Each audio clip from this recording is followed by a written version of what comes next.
आत्ताच जी काही दुःखद घटना काही दिवसा अगोदर घडली त्यानुसार मी पालकमंत्री म्हणून आमचे कलेक्टर असतील, आमचे ॲडिशनल SP आणि आमचे प्रशासन आणि सरकारचे प्रतिनिधी म्हणून आम्ही आत्ताच त्या कुटुंबाला सांत्वन करण्यासाठी आणि त्यांना धीर देण्यासाठी आम्ही इथे आलेलो आहे। हाही विश्वास देण्यासाठी आलेलो आहे की हत्तीचा जो काही पकडण्याची मोहीम जे राज्य सरकार आणि आमचं वन खात्याच्या माध्यमातून राबवण्याची जी काही तयारी आहे, त्या दिवशी जेव्हा ही घटना घडली त्याच्यानंतर मी स्वतः संबंधित अधिकाऱ्यांशी बोललो, वनमंत्र्यांशी पण बोललो आणि मग त्यानंतर ती परवानगी आपल्याला त्या एका हत्ती पकडण्याची लगेच काही तासामध्ये मिळाली।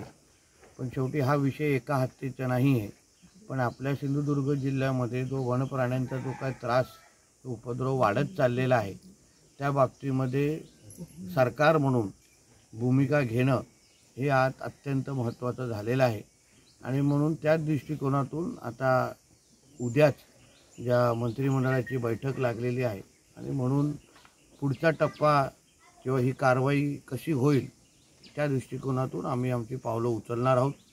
त्याचबरोबर आता त्यांच्या मुलाला शासकीय नोकरीच्या दृष्टिकोनातून प्रस्तावही आमच्या कलेक्टर कार्यालयातून संबंधित खात्याकडे पाठवला जाणार आहे।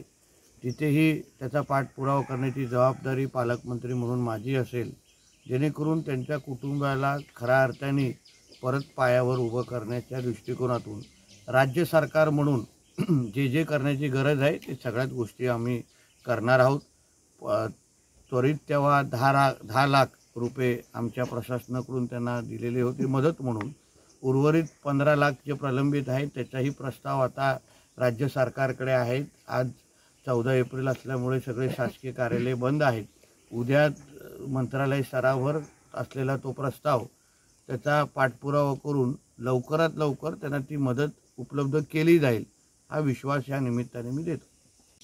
एका हत्तीचा आदेश त्या दिवशी मिळाला असला तरी माझा आमच्या लोकांचा संवाद हा सगळ्याच वनप्राण्यांच्या उपद्रव थांबवण्याच्या दृष्टिकोनातून होता आणि त्या बाबतीतही पाठपुरावाही सुरू आहे।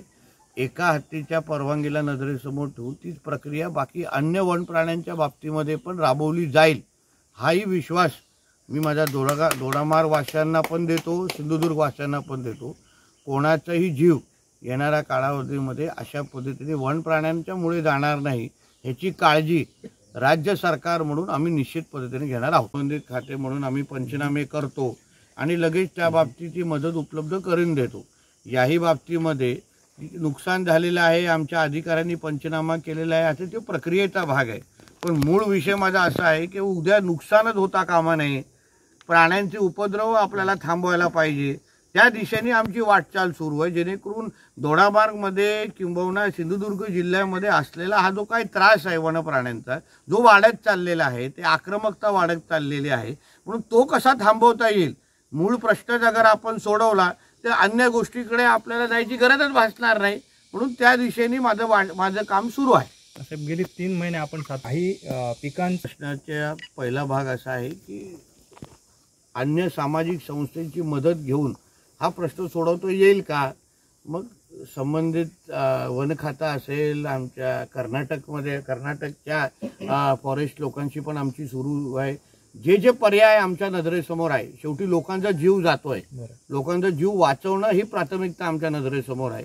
म्हणून ज्यांची मदत आम्ही घेऊ शकतो जगाच्या पातळीवर कोणी असेल जो मला माझ्या सिंधुदुर्गातल्या ह्या वनप्राण्यांचा प्रश्न सोडवण्यासाठी मदत करेल, मी त्याच्याकडे जाणार, मी त्याची मदत घेणार, जेणेकरून आमच्या इकडचं कोणाचंही आयुष्य कोणाला गमवता कामा नये। आज विचार करा ह्यांच्या कुटुंबावर केवढा मोठा दुःखाचा डोंगर कोसळलेला आहे, ते भविष्यामध्ये मला व्हायला द्यायचं नाहीये। म्हणून ज्यांच्याकडे पण मी जाऊ शकतो, जगाच्या पातळीवर टोकावर कोणी बसला असेल मी त्याच्याकडे जाणार, मदत घेणार आणि जेणेकरून आपल्या इथे प्रश्न सोडवला जाईल।